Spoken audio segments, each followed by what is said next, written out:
प्रिय विद्यार्थियों, आज की वीडियो में हमें वापसी की जो समीक्षा है उसमें हमने दो बिंदुओं पर से गौर किया था। दो बिंदुओं पर हमने समीक्षा की थी वापसी कहानी की।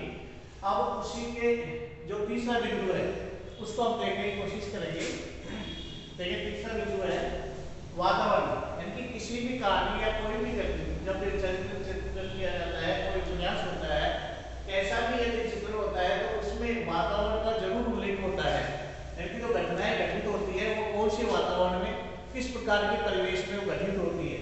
आप देखिए, वापसी जो कहानी है वो एक तरह से जो इनका जो मुख्य पात्र है गदाधर बाबू, वो छोटे बड़े स्टेशन पर रहते हैं, खुद छोटे बड़े स्थान पर रहते हैं, लेकिन इन जब वापस अपने घर पर आते हैं तो वो एक शहर का उनको माहौल मिलता है और शहरी की आधुनिकता में उनका परिवार रहता है। शहर के हिसाब से उनका उनके परिवार का जीना, उसी प्रकार से कार्य व्यवहार करना, उसी प्रकार से उनका खान पान करना और उसी प्रकार से आधुनिकता की दौड़ में उनका पूरा परिवार रहता है। तो यहाँ पर यदि वातावरण की बात करें तो इस कहानी के अंदर वापसी जो कहानी है उसमें वातावरण एक शहरी परिवेश का वातावरण है, यानी कि आधुनिकता का वातावरण है, खुले विचारों का एक तरह से वातावरण है। और खुले विचारों में वो जो पात्र है वो अपने विचारों में जब भी बाधा आती है, बाधा जिनके द्वारा उनके जो पिता या पति जो कि गदाधर बाबू है उनके द्वारा उनके बोलने से उनके बाधा आती है अन्य पात्रों के, तब एक तरह से उनको लगता है कि हमारी प्रगति में ये बाधक है। एक तरह से शहरी जो वातावरण है वो इसी हिसाब से होता है, इसी हिसाब से रहता है कि वो अपने को ही ज्यादा प्रमुखता से प्रस्तुत करते हैं या यानी केंद्र में अपने को ही रखना चाहते हैं कि हम जैसा जीना चाह रहे हैं वैसा ही हम जीना चाहेंगे, वैसे ही हमें अच्छा लगता है। आप देखिए, कहानी के इस कहानी में संवाद या कथोपकथन, जब समीक्षा की बात करते हैं तो संवाद भी इसमें महत्वपूर्ण एक तरह से सोपान रहता है, एक अंग रहता है। तो यहाँ पर जितने भी कथन आए हैं, तो कथन आए हैं, संवाद आए हैं पात्रों के द्वारा, वो एक तरह से छोटे छोटे कथन आए हैं, संक्षिप्त कथन आए हैं। और उन कथनों को जब वो कथन आते हैं यानी कि वो संवाद होते हैं तो ऐसा नहीं बहुत ही लंबे कर दिए गए या उन कथनों को अनायास ही डाल दिया गया है ना, बिल्कुल नहीं। जिस प्रकार से घटनाओं का चक्र चलता है, जैसे आगे बढ़ते हैं, वो उसकी आवश्यकता के अनुसार, यानी कि घटना की आवश्यकता के अनुसार, उस कहानी की आवश्यकता के अनुसार ही वहां पर उस एक संवाद को वहां पर लाया जाता है या आ जाता है। ऐसा नहीं कि उसको जबरदस्ती ठूसा गया है। तो कहानी को जब हम पढ़ते हैं तो कदापि ये नहीं लगता है, कभी भी ऐसा महसूस नहीं होता है कि यहाँ पर उसको इस जो डायलॉग है या संवाद है उसको जबरदस्ती डाला गया है। जैसे भी पात्र है उसके अनुसार संवाद यहाँ पर होते हैं।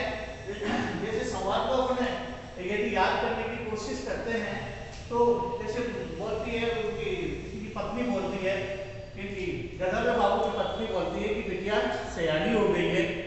तो सयानी समझदार हो गई है बिटिया, कथन है। तो वहां पर पति और पत्नी यानी गदाधर बाबू उनके पत्नी के बीच में आपस में बिल्कुल छोटे से शब्दों में थोड़ी सी समय में एक दूसरे से समझने की कोशिश या दूसरों को हम कहानी को कहानी के पाते या हमें भी समझाने की कोशिश करते हैं कि बिटिया अब अपने उम्र के हिसाब से अब उस दहलीज में पहुंच गई है जहाँ पर वो समझदार भी है और नासमझ भी है, सयानी हो गई। तो इस प्रकार से पात्रों के अनुकूल आपका संवाद स्थापित किए गए यहाँ के पढ़ने को मिलते हैं।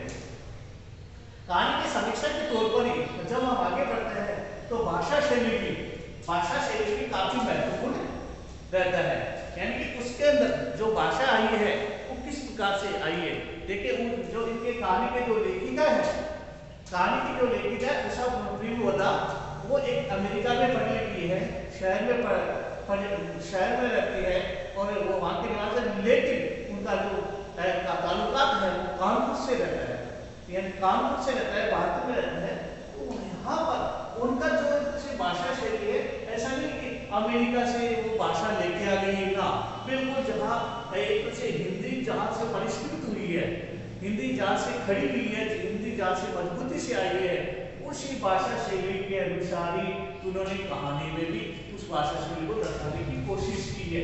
ऐसा नहीं कि कोई शब्द कठिन आ गया हो, क्लिष्ट आ गया हो और ऐसा आ गया जिसको सुनने के लिए भी हमें अन्य का सहारा, अन्य की पुस्तक का, अन्य लोगों का हमें सहारा लेने की आवश्यकता पड़े, ऐसा कदापि इस कहानी में नहीं है।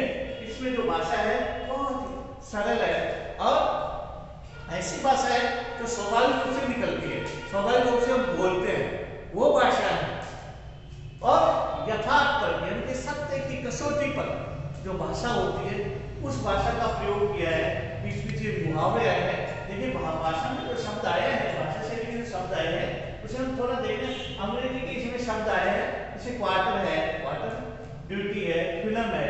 यहाँ पर क्वार्टर यानी कि गदाधर बाबू जहाँ पर अपनी सेवा दे रहे होते हैं वहाँ पर एक क्वार्टर में रह रहे होते हैं, तो क्वार्टर उनका यानी निवास, ड्यूटी अपनी ड्यूटी यानी कि अपना कर्तव्य वहाँ पर कर रहे होते हैं। इसी प्रकार से जब गदाधर बाबू अपने घर पर जाने के बाद में आखिर में जब घर से रुखसत करते हैं तब उनकी उनका जो बेटा है हमारा, उनकी पत्नी, दोनों कहते हैं कि मुझे तो आप सिनेमा ले चलो। तो उनकी वो जो बहन है यानी कि गदाधर बाबू की जो बेटिया है परसती, वो भी कहेगी हम भी फिल्म देखने के लिए चलेंगे, और बाबू कहते हैं हम भी फिल्म देखने चलेंगे। तो इस प्रकार जो शब्द आए हैं वो एक तरह से इस भाषा शैली को दर्शाते हैं कि किस प्रकार से उनकी भाषा शैली यानी कि एक तरह से जो समाज में इनकी शहरी सभ्यता के लोग हैं, शहरी निवास करने वाले लोग हैं, उस प्रकार की भाषा शैली यहाँ पर नजर आती है। बीच बीच में थे देहात के शब्द भी यहाँ पर नजर आते हैं, जैसे कि बिटिया सिस्पिटाई, ये बिटिया सयानी हो गई, अभी हमने चर्चा की। तो यहाँ पर ये शब्द भी यहाँ के जो देहात की यानी जो वहाँ पर चलने वाले शब्द है वो भी शब्द इसमें आगे उन भाषा शैली में आ गए हैं। कुछ उर्दू के शब्द भी आए हैं जैसे जरूरत और लापरवाही, इस प्रकार से अन्य भाषाओं के भी शब्द यहाँ पर आते हैं।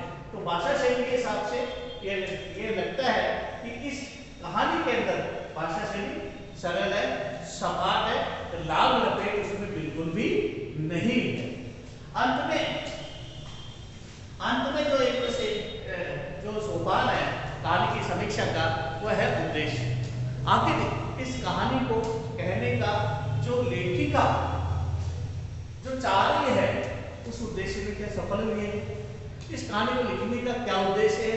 इनमें जो पात्र डाले हैं वो आवश्यकता के अनुसार है कि या नहीं है, ज्यादा तो नहीं है, कम तो नहीं है, इनके वातावरण है वो इन पात्रों के या घटनाओं से वो मेल तालमेल खाता है या नहीं खाता है, ये तमाम सारी बातें उद्देश्य में शामिल हो जाती है।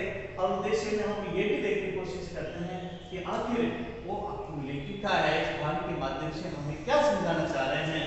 देखिए बहुत सारे उद्देश्य इसमें निकल के आते हैं कि आदमी सोचता है कि मेरे सपने सच होने चाहिए, कदापि नहीं, सपने कदापि सच्चे नहीं होते हैं, और यदि सपने सच्चे नहीं होते हैं तो उस व्यक्ति को कुंठा में नहीं जाना चाहिए।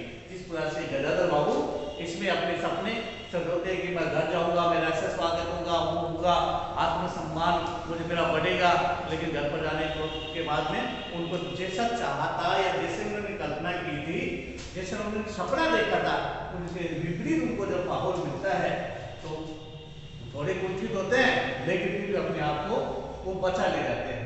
तो कहने होगा सपने सच नहीं होते हैं। दूसरी बात, पुरानी और नई पीढ़ी के जो मनोभाव है, उनके जो ख्यालात है, विचार है, उनमें काफी अंतर है। इस कहानी में काफी अंतर बताया गया है। नए ख्यालात क्या है, नई पीढ़ी अपने हिसाब से जी रही है, पुराने परंपरावादी है, वो चाहते हैं समाज कि हमारे घर में इस प्रकार से रहना चाहिए, मैं बड़ा हूँ, मेरा कहना माने, मेरे को पूछे, मेरी हर बात का मुझे पता हो। कि पुराने ख्यालात के जो है गदाधर बाबू वो महसूस करते हैं कि नहीं, लेकिन नहीं कहे ख्यालात के उनके बेटे बहू और पुत्री वो नया ख्यालात के हैं। और इन दोनों के बीच में उनकी पत्नी, गदाधर बाबू की पत्नी है, उसकी स्थिति भी विचित्र है, और वो भी अंत में अपने परिवार में अपने पुत्र बहू भी का साथ दे पाती है। एक तो से अपने पति की होते हुए भी पति की वो पूर्ण रूप से नहीं रह पाती है। तो एक तरह से अलग स्थिति यहाँ पर देखने को मिलती है। पुराने ख्यालात को होने के बाद में भी पूर्ण रूप से पुराने ख्यालात की उनकी पत्नी नहीं होती है। लेकिन यहाँ पर नए और पुराने के बीच में एक तरह से टकराव की स्थिति यहाँ पर देखने को मिलती है। अभिचारों में काफी द्वंद्व की स्थिति मिलती है। और द्वंद्व भी कैसा, द्वंद्व भी ऐसा है कि फिर भी पुराने ख्यालात के व्यक्ति को अपने आप को बचा के और दूर ले जाता है। यही द्वंद्व की पूर्णावृत्ति इसी रूप में होती है कि वह पुराने बाबू और पुराने ख्यालात को वो अपने आप को दूर कर लेते हैं परिवार से। आप देखिए कि उद्देश्य एक लेखिका ये हमें समझाने की कोशिश करती है कहानी के माध्यम से, इस प्रकार समाज में आज संवेदनाओं का जो दौर लगातार घट रहा है वो वास्तव में चिंतनीय है। चिंतनीय इसलिए है कि समाज में, घर में, परिवार में जो एक तरह से मुख्य आधार है, इस परिवार को चलाने के मुख्य आधार है, उसी की ही कद्र, उसी की ही गरिमा को जब ठेस पहुंचाया जाता है तो आप अंदाजा लगा सकते हो उसमें कैसे उस माहौल में वो व्यक्ति जी सकता है और आगे क्या होगा। इस प्रकार से यदि बढ़ते जाएंगे फिर दूसरी पीढ़ी, तीसरी पीढ़ी आगे आती जाएगी, उस वक्त वो क्या कर सकते हैं, किस प्रकार से एक तरह से सम्मान होगा या असम्मान होगा, उस परिवार की क्या दशा हो सकती है।